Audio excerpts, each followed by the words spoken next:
Number 5. Since 1970s, lot of progress have been made in SAM, surface-to-air missile, technology. SAMs play a very important role of anti-area/access denial. Any area defended by a modern SAM, like S-400, is very hard to penetrate, even by the most technologically advanced aircrafts. These systems are also economically more viable, as a missile costing $0.2 to $0.8 million can take out a $30 to $50 million plane.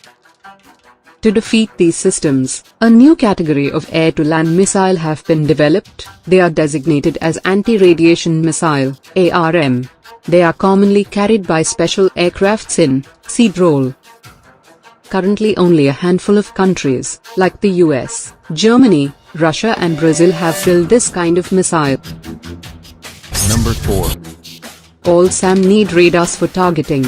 ARM are designed to pick up signals or radiations from radars and communication facilities, and then target them, leading to their eventual destruction. The primary purpose of this type of missile is to degrade adversaries' air defenses in the first period of a conflict, in order to increase the chances of survival for the following waves of strike aircraft. They can also be used to quickly shut down unexpected surface-to-air missile sites during an air raid. Number 3. The Defense Research and Development Organization, DRDO, is working on anti-radiation missile, and is named as New Generation Anti-Radiation Missile, NGARM. It is expected that the maiden flight test will be held by the end of 2016. The Indian Air Force would be inducting this missile within 2 years, following the completion of all the developmental trails. The missile is of indigenous development, including its seeker. This seeker is placed in the front end of the missile, and picks up various radio frequencies. Number 2. The missile is a single-stage, solid-fueled system, and will be using dual-pulse propulsion system instead of thrust propulsion. This is the first time DRDO is using a dual-pulse propulsion system. The missile will initially coast by firing the first pulse. The second pulse will be initiated just before interception of the target, that is the terminal phase. The missile has a range of 100 km to 125 km. Number 1. The missile will be mounted on India's frontline air superiority fighter, the Sukhoi Su-30 Mki, and the indigenous multi-role fighter, HAL-LCA. Currently the Air Force equips its Su-30 Mki fighters with the Russian Kh-35 missile, and uses the French Martel anti-radiation missile on its Jaguar and Mirage aircrafts. The Air Force is negotiating to buy AGM-88 missiles from the US, and plans to induct more than 1,500 in the next 5 years. It is expected that once the indigenous missile is developed, it will be used in conjugation with the above-mentioned missiles. Above the clouds, high in the Himalayas, the old Silk Road climbs through 14,000 feet to the Natula Pass, where two immense nations meet. It's here that India comes face to face with China. 40 years ago, they fought a fierce frontier war. Now finally the border is reopening for trade. Symbol of epic change in both countries as they dash for growth and new riches. India and China together will shape much of this century for all of us. But who will be the winners and losers as they race each other to the top of the world? I'm setting off on a journey through China and India to watch the race unfold. First Shanghai, and the Chinese sprint from the very start. Welcome to take our baggage. The airport train pushes through 430 kilometers per hour, 270 miles per hour, for a mere 8-minute journey. Impressive, undoubtedly. Vitally needed, hardly. But this train is a political statement. Be amazed, be very amazed by China's rise. Once China decided it wanted the fastest train in the world, there didn't need to be any public discussion. This isn't a democracy. In a one-party state, what the government wants, the government gets. The train seems to shout to the world, "We're overtaking you all." Arriving in India is a very different story. This doesn't immediately look like a country on a dash for growth. A taxi in Mumbai, the country's commercial capital, gives me far too much time for a close-up view of slums and jams. Most of India's roads are hopelessly inadequate, part of a lousy infrastructure. But what's holding India back? Partly it's the need to persuade people in overcrowded areas like this to move out of the path of modernisation. They can't be forced out of the way. It's called democracy. But how does it look to those creating the new wealth? Hi. Nice to meet you. Good What do you think to- would suit me? I can do all kinds of shoes. I like these ones. These Yeah. are really smart. In Shanghai, Billy Wang's handmade shoes tell a powerful tale. Billy took me to his small factory, a tiny but thriving part of China's manufacturing boom. His workers copy from photos their customers' favourite shoes. It's all imitation, not innovation. The business is expanding very fast, like all Chinese manufacturing, and Mr. Wang certainly doesn't question China's system, which helps make him rich. I'm just a shoemaker. I just worry about my shoes. Nothing else matters to me. I just want to make good shoes. How much does your business and your future success depend on China's government? According to the Chinese way of thinking, the political system is decisive. Everything else comes second to this. And that's the message big picture China tells you too. In the new Shanghai, with its soaring temples of capitalism, the fast track to wealth has been produced by a rigid political system, communist in name only now. Shanghai's international port is part of national success built on an unwritten deal. Business stays out of politics, especially when the political system delivers so much. The port director told me he's immensely proud of what's been achieved. This area is for refrigerated containers. Over there, those are for hazardous materials. Most of these are for normal dry goods. This whole port was built in 1990. Every year, we're growing by 25%.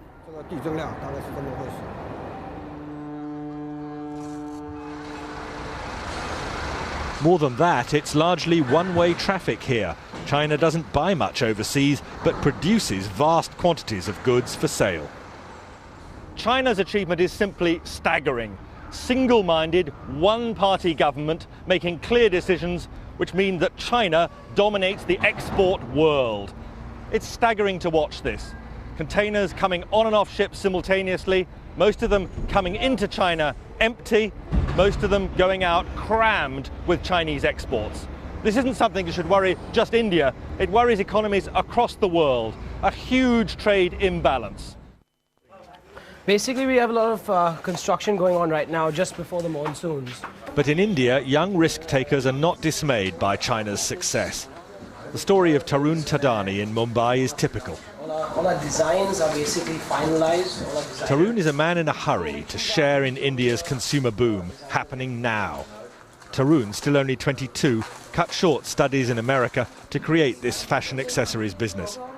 And the emphasis here in his design room, unlike China, is on innovation, not imitation. Here is all our new production. Next door in the workshop, a small team churns out low-cost fashion accessories for eager buyers among India's spreading middle class. Tarun insists India's cheap labour, combined with superior design skills, make a winning formula. We never copy directly. We spend so much time, consistently trying to make new products, new designs, new things out there, finding new trends, just keep developing in new styles. So is this an exciting time to be doing business in India? It's an exciting time because you can see things happening, India is moving very fast, but it's like a boat. But if we can sail or we can even sink. I can't speak for the future, but I can definitely say it is definitely bright. It's a good path, and I think we are on the right track. And big picture India? Well, that stress on skills drives heavy industry too. Here at Mukand Steel, they can't compete with China's bulk bog standard production. Instead, they make only high-value specialist steels, meeting Europe's most exacting standards. I'll tell you, life does not get hotter than this. At the heart of a steelworks in India, midsummer, it's almost unbearable. But the Indians are justifiably proud of what they're doing here, not just competing with huge producers like China with a massive output of bulk commodity steel, but here making some of the world's finest high-grade steel, competing with anything that could be produced in other parts of the industrialized world. Most of this steel meets India's enormous demands, but also goes for export.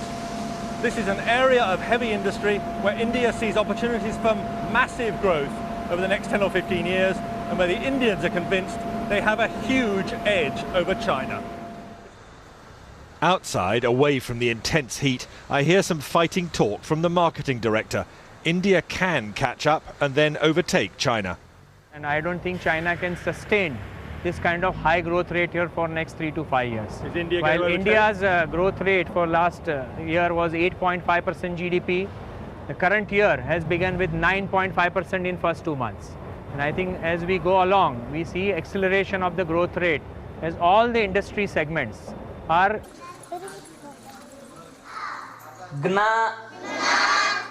And fighting poverty means giving children skills which could lift them to jobs inside India's urban-led boom. An escape route from very low wages working the land. What would you spend it on? As it is, the headmaster sometimes despairs at the risk of perpetual poverty here. Resources, because uneducated parents, they are not sending their children properly to the school. Absentees, their children absentees, they are at least continuously nearly 10 to 15 days they are absenting. By that way, will not understand lessons properly. But if they get better educated, will that give them a different chance in life than their parents? I mean, is the future for them better? Definitely, sir. Definitely. Now look at this. Still India, but the contrast could hardly be more extreme. This is the breath-catching campus in Bangalore of Infosys, India's own homegrown software giant, and a major contributor to India's explosive growth. We have a faculty of 180 people who are faculties in computer science. This is possibly the largest computer science faculty anywhere in the world. Mohandas Pai, Infosys director, is showing me a vision of India's future. And the biggest emphasis of all here, no question, it's on teaching. Taking the highest achievers among India's college leavers to even greater heights. They see no limits to the country's future or their own. I want to leave a mark. I'm looking at making a difference somewhere down the line. It's not like everything is already done. So there's so much that's yet to be discovered, that's yet to be tapped. So that way, there's a lot of scope to make a difference. Is this an... India accounted for 14% of total weapons imports between 2011 and 2015. India remains the world's largest weapons importer over the 5-year period, according to latest report of the Stockholm International Peace Research Institute. India is not known to export defense equipments. But in last 2 years, India under the leadership of PM Modi is trying to change that, with Make in India initiative. The idea is to design and manufacture in India and export it to other countries, which will bring in foreign exchange. Defense Minister Manohar Parrikar has set a target to raise India's defense exports to $2 billion in the next 2 years from the current $330 million. In this video, we will look into 5 products that India is exporting or plans to export over the next few years. Number 5. Akash is a surface-to-air missile system developed by DRDO with contribution from 61 Indian public and private sector companies. It is an all-weather missile, enjoying high immunity against active and passive jamming, and is designed to kill adversaries at an altitude as low as 30 meters, to as high as 18 to 20 kilometers. The best part is that DRDO coordinated work with other agencies, including the users, that is the Indian Air Force and Indian Army, to produce this system. It has found takers among friendly foreign nations, such as Thailand and Belarus, which have shown and expressed interest in acquiring the missile system. Number 4. MCGS Barracuda, built by Garden Reach Shipbuilders and Engineers, Kolkata, for National Coast Guard of Mauritius, is an example of successful export. India joined the elite club of warship exporters when GRSE delivered it to Mauritius on the 20th of December 2014. The contract was worth $58.5 million. The Indian government has already cleared export of 13 warships to Mauritius, which will be supplied over the next few years. This include 2 fast patrol vessels, FPVs, and 11 fast attack crafts. India also has agreed on supplying ships to Vietnam. The sale of at least 4 patrol vessels comes as part of the $100 million credit line for military equipments extended to Vietnam by India. The patrol vessels will be about 35 meters in length, 10 meters broad. These will have specialized aluminum hull, and will be used to patrol the waters close to the shore. Vietnam needs at least 7 more such ships, and GRSE is expected to get the order for the rest of the ships as well. Besides, it is also in the race to export 2 light frigates, about 3,500 tons each at a total cost of 2,000 crore rupees, to the Philippines. Number 3.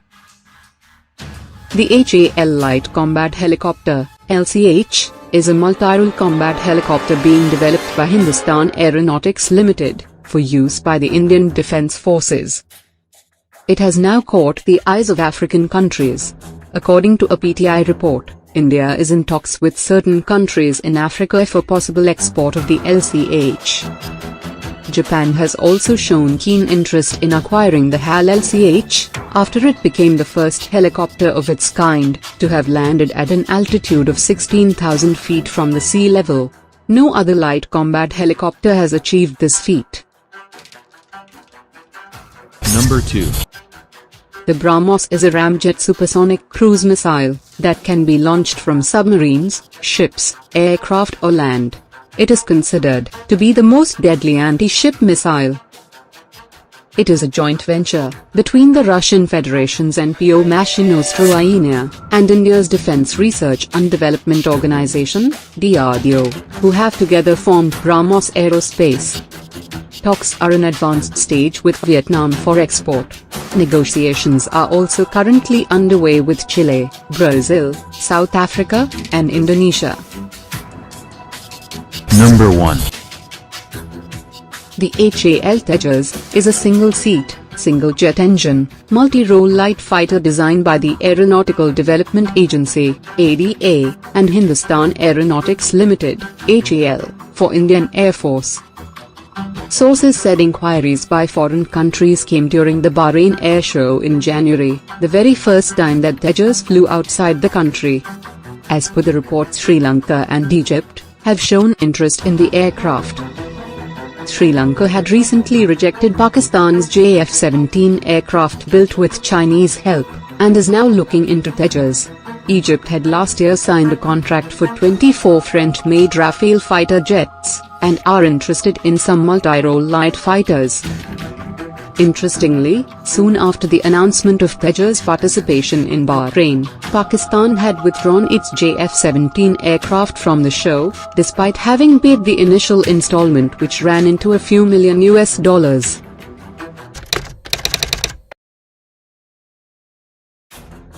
China has maintained very high economic growth over the last 20 years, and has become a major economic power.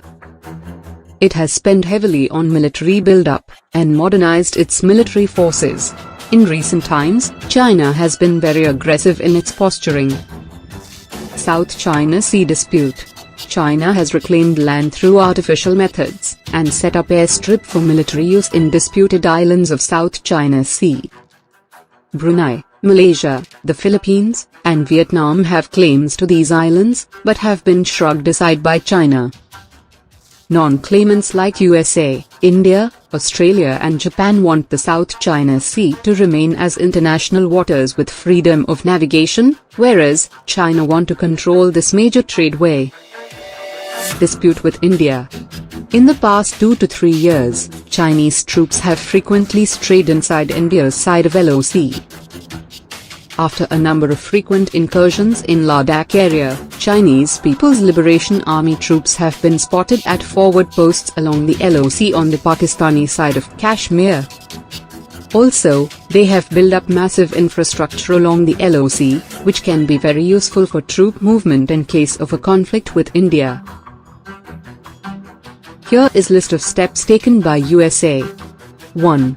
The US sailed a guided missile destroyer within 12 nautical miles of the artificial islands, the first in a series of actions planned to assert freedom of navigation in the region. 2. The Pentagon has designed a new strategy for the 21st century, called Air-Sea Battle, a concept that combines air and naval forces to punch through the increasingly formidable defenses of nations like China. 3. An important part of air-sea battle calls for the military to operate from small, bare-bones bases in the Pacific, so that its forces can disperse to in case their main bases are targeted by Chinese ballistic missiles. The idea is to have enough US bases and Air Force capabilities peppered throughout the region, so that China would be too surrounded to safely attack in the event of a conflict. 4. One specific example is Saipan. The USA Air Force will expand the existing Saipan International Airport to accommodate cargo, fighter, and tanker aircraft, along with up to 700 support personnel. 5. In addition to Saipan, the Air Force plans to send aircraft on regular deployments to bases ranging from Australia to India as part of its bulked-up force in the Pacific. These plans include regular deployments to Royal Australian Air Force bases at Darwin and Tyndall, Changi East Air Base in Singapore, Korat Air Base in Thailand, Trivandrum in India. Other possible bases include Kubai Point and Puerto Princesa in the Philippines, and airfields in Indonesia and Malaysia. Here is list of steps taken by India. 1. From roads to military equipments, India is upgrading its defenses along Indo-China border. The Indian Army's operational capability along the China border will be getting a major flip, as 2 tank brigades are soon to be deployed in that region. According to latest reports, Defense Ministry has cleared the plan to raise 6 new armored regiments, that will be equipped with roughly 350 tanks. In addition, 3 mechanized infantry battalions will be raised, with 180 BMP-2 infantry combat vehicles. 2. Defense Ministry has also approved the induction of a 3rd regiment of BrahMos for deployment in northeastern sector along the China border. The BrahMos is a ramjet supersonic cruise missile having a range of 290 kilometers. Each regiment of BrahMos consists of around 65 missiles, 5 mobile autonomous launchers and supporting equipment. 3. India and the United States have agreed in principle to share military logistics. Washington and New Delhi have largely agreed to the terms of a new agreement that allows the 2 militaries to use each other's land, air and naval bases for resupplies, repair and rest. 4. India is ramping up its submarine fleet. India plans to induct about 20 new submarines in the next few years. Some of these submarines will be armed with indigenous K-4 missile for nuclear strike. To know more, see above cards. 5. India is participating in Exercise Malabar, a trilateral naval exercise involving the United States and Japan. Originally a bilateral exercise between India and the US, Japan became a permanent partner in 2000. Despite the statement by a top US Navy officer that Malabar was not directly aimed at China, there is very little doubt about who is the target. The exercise is conducted only about 400 kilometers from the contested Senkaku Islands. Scenarios include hunting for Chinese submarines, ships and countering hostile Chinese navy. 6. India is providing active help to Vietnam, which is hotly contesting the South China Sea dispute against China. India has agreed on supplying ships to Vietnam. The sale of at least 4 patrol vessels comes as part of the $100 million credit line for military equipments extended to Vietnam by India. Vietnam needs at least 7 more such ships, and Indian PSU, GRSE is expected to get the order for the rest of the ships as well. Talks are in advanced stage with Vietnam for export of BrahMos. BrahMos, considered to be the most deadly anti-ship missile, will be very helpful for Vietnam in countering the Chinese Navy in the event of a conflict. 7. Like Vietnam, India is providing support to the Philippines, which is also party to the South China Sea dispute against China. India has agreed to export 2 light frigates, about 3,500 tons each at a total cost of 2,000 crore rupees to them. 8. India has activated a new data reception and tracking station in Vietnam. It has been linked with another station in Indonesia.